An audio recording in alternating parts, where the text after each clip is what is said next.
တနေ့မှတစ်ခါကြောက်တဲ့မွေးနေ့လေးမှာပေါ့နော်မွေးနေ့ကလှလေးနဲ့ဖြတ်တန်းချင်တာကတော့လူတိုင်းပဲပေါ့နော်ကိုယ့်ရဲ့မွေးနေ့မှာအခုလိုမျိုးမွေးနေ့ကလှလေးနဲ့ဖြတ်တန်းမယ်ဆိုလို့ရှိရင်တော့တဆူတို့ကိုတတိယလိုက်ပါရှင်တဆူတို့ရဲ့အကောင့်မှာလာပြီးတော့မြင်မြဆုံဆန်လို့ရပါတယ်အခုလုံးဝင်တဲ့အထိအသေးကိတ်လေးရဆိုလို့ရှိရင်ပေါ့နော်ဘယ်တော့မှမရှူးသွားတဲ့ဒီဇိုင်းပါသူစပြီး trend ဖြစ်တဲ့ဇီကနေပြီးတော့အခုတက်တိကူမှာအမြဲတမ်းမှာရှူအပိနေကြတယ်ပေါ့နော်ဒါလေးရဆိုလို့ရှိရင်အသေးဒီဇိုင်းမှာအခုလိုမျိုးပန်းပွင့်လေးနဲ့ဆိုတော့လေအရန်ကိုမှလည်းလှတယ်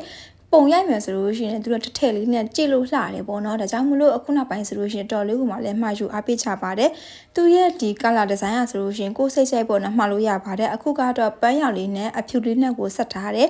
တခါကြလို့ရှိရင်လိမ်မိုလေးနဲ့အဖြူနဲ့ဆက်တဲ့ခါမျိုးလေးဆိုလို့ရှိရင်အရန်နှုတ်ဖက်ပြီးတော့လှပါတယ်အခုကိတ်မှုလေးอ่ะဆိုလို့ရှိရင် customer မှားထားသလိုမျိုးပေါ့နော်အရန်ကမှလှလှပိုင်းနဲ့ပြဆုံးသွားပါပြီရှင်ကိစ္စလေးကတော့ရှစ်လက်မကိစ္စလေးပေါ့နော်ရှစ်လက်မကိစ္စမှာအခုလိုမျိုးအသေးပုံပေါ်မှာပန်းပွင့်နေဆိုတော့လေတော်တော်လေးမှလည်းထည့်ပါတယ်အပြင်မှာလည်းသူတော်တော်လေးမှလှတယ်ပေါ့နော်ပြီးလို့ရှိရင်အပေါ်ကနေပြီးတော့ဒီ crystal လေးလိုက်ထည့်လိုက်မယ်ဆိုလို့ရှိရင်အရန်ကမှလှပပြီးတော့ကြောက်ရွံ့နေတော့ပါပဲမှာမယ်ဆိုလို့ရှိရင် CP